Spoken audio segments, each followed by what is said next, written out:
Welcome back, my friends, to TFT Hyper Roll with Autarch, and this week we're kind of doing some fun late game swaps and seeing what we can make out of it. There are three main builds that I like to use to kind of get to this point because they're fairly strong throughout the entire match. Would be Rapid Fire Guardians, Emo Annie, and then the Big Shot Sentinels, all of which can carry you into the late game in a position strong enough where you can end up swapping out your entire team and trying to get into a legendary build or to a 3-star legendary champ.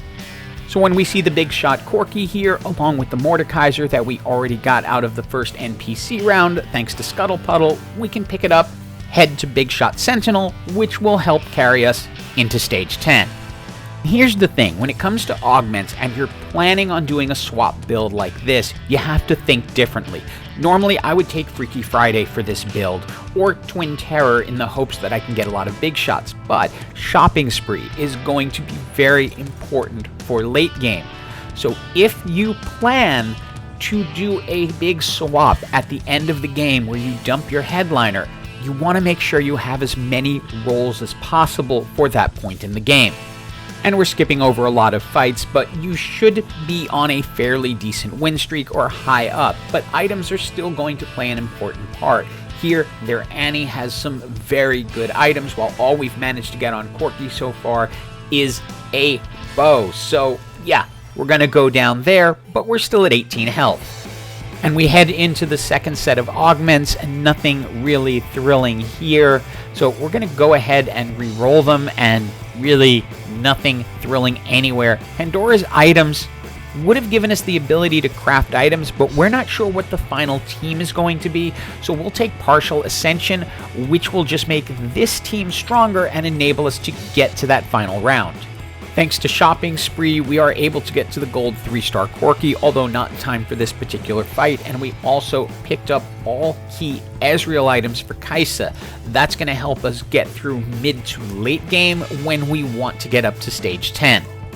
Heading into the final set of augments, I'm going to go ahead and actually make a pretty rash decision here because I see Capricious Forge and go, you know what, I'm just going to go ahead and take it, because ultimately it might end up on one of our legendary champs, or we can just use it on Blitz, but getting 2 Radiant items is never really a bad thing.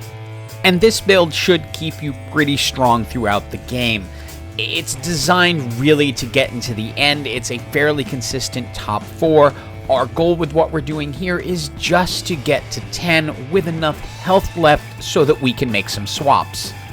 Along the way, pick up any 5 costs you can, but don't go more than 3. So 1 2-star, you're fine. Don't go above that, because then you cannot get the headliner for that anymore, and you're probably going to want it later. And this is where you really want to get to. Being at 9-3 with more than 6 health, you're guaranteed to get a shot in 10 to reform your entire team. In this case, we actually have a chance of winning this fight, although it is going to be very close, but if we do win it, then it will bring us into the top 4, and it's now time to play Dump the Headliner, and let's see what we can build in its place. We have a lot of free rolls and a lot of champs that we can buy. Once we get the Lucian headliner, we can go ahead and grab that, stick him in, and then start looking for more.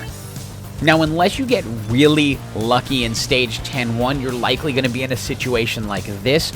We are a couple of Yoriks away from a gold. We are a few Lucians away from a gold, but the team isn't particularly strong yet, so a well-traded team is going to be able to beat you, but you get another chance and more rolls. So we can look for that one last Lucian that we need in order to get the gold 3-star Lucian, brought on by the fact that we were able to get the headline Lucian. But they're not always easy to get.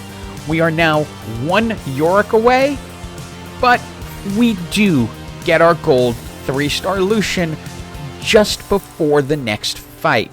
Had we not, this would have been a very, very different game, but you've all seen what Lucian can do, and yeah, he's going to wipe the team. And I really hoped I was going to be able to find the additional Yorick so I could have a gold 3-star Yorick as well, but no such luck. That's a very strong team against us, a country team, which I very rarely see in the top 4 anymore. But yeah, it's over quick, and it's GG to everyone. Hope you enjoyed this video in these last few weeks. Give this a shot just for the fun of it, because when it hits, it's really crazy. And as always, have an absolutely awesome day.